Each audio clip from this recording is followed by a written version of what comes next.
What's going on, guys? It's that ganglion guy, and we are back now talking about the parotid gland pathway. This is associated with the glossopharyngeal nerve, cranial nerve number 9, and yeah, let's get into it. So, again, we're going to start at a nucleus, right? Going to have this nucleus, and now instead of the superior salvatory nucleus, we're going to have the inferior salvatory nucleus. So let me go ahead and label that before it gets too messy. Inferior salvatory nucleus. Right now, what's going to happen is glossopharyngeal nerve is going to start from here, and then it's kind of just going to go down a little bit, and then enter this foramen, which is otherwise known as the jugular foramen. Jugular foramen. Right? So it's going to enter there, and once it enters, there's going to be this main branch that's coming off. This main branch, and then it's going to go all the way up. It's going to enter, let's use pink. I don't think we've used pink yet. It's going to enter this whole structure right here, which is actually also connected to an ear right there. Taking that right from Dr. Dave Hopper video right there. Connected to the ear. And this, let me label this now. So this is now going to be the tympanic, well, this structure right here is the tympanic cavity. Cavity. And now, what's interesting about this nerve is that it's going to, here, let's put some structures over here.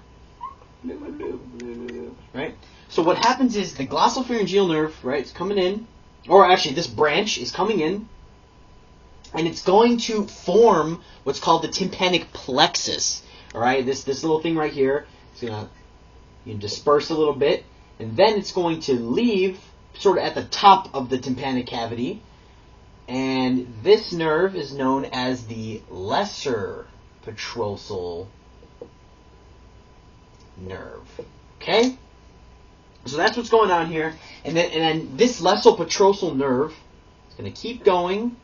And then it's going to enter this another foramen, which we all know is this oval-shaped foramen. This is going to be foramen ovale, right? If it was any indication. You know what I'm saying? Foramen ovale. But before it enters, right, it's going to enter with something else. Now, what else enters with foramen ovale, right? We've learned this from week 1. You know, I mean, let me tell you what it is, right? We're going to have the trigeminal ganglion. Like, the trigeminal ganglion is just the highway. You know, it does what it can, right? So it's going to be coming off here, right there. So you have your 3, and then you are going to have now branches off V3. It's right here. So this is going to come in. It's going to be like, what's up, lesser petrosal nerve? It's going to go in, both of them, right? And they're going to come out. But now, what's important about V3 following through this foramen ovale for the lesser petrosal nerve is that V3 is actually going to be carrying, here, let me do this here. So you have both of them. Oh, that is my tryptophan and magnesium alarm, which I will take before I go to bed soon. So what's going to happen is once they both pass through, the V3 portion is going to carry a ganglion, right? Because everything needs to synapse and everything needs to happen, right? And so, but before we talk about that, so this is a synapse that's going to happen, right, on the lesser petrosal nerve.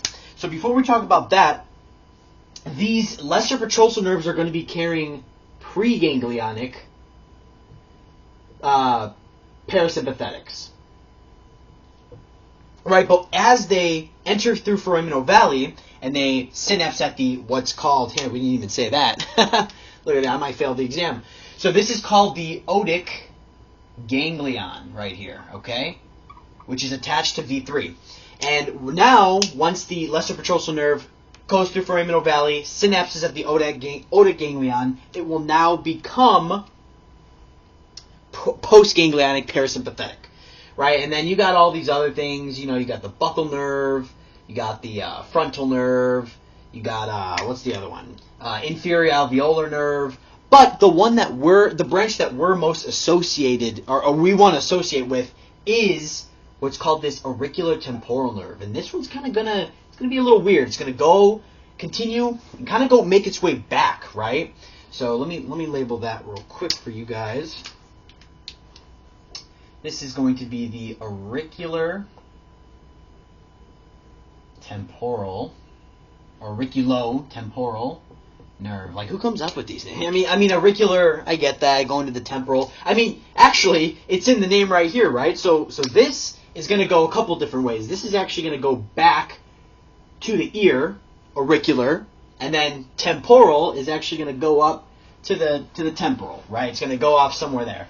But what we want to know, I mean, actually, before we hit there, there's another cool thing that happens, right? You're going to have this middle meningeal artery going to the foramen spinosum right here, right?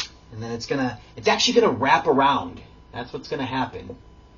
It's going to wrap around, creating this little opening. It's going to wrap around the middle meningeal artery while it's going through foramen spinosum, and then it's going to continue on. But then now, since the lesser petrosal nerve is riding with the auricular temporal nerve, here, we'll put it right here. It's kind of riding with it, and then it's going to come out. Right, so this is still a lesser petrosal nerve, but now that it's synapsed at the otic ganglion, it's going to be postganglionic parasympathetic fibers. That's a lot. That's a lot to take in. It was a lot for me. I'm sure it was a lot for a lot of people, but let's get this bread, right? So this lesser petrosal nerve carrying the postganglionic parasympathetic fibers is then going to go to our ultimate goal here. Let's put it in blue, which is the parotid gland, right? You gotta tell me twice, all right? Parotid gland, where it will then obviously supply the parotid gland with the postganglionic parasympathetic fibers.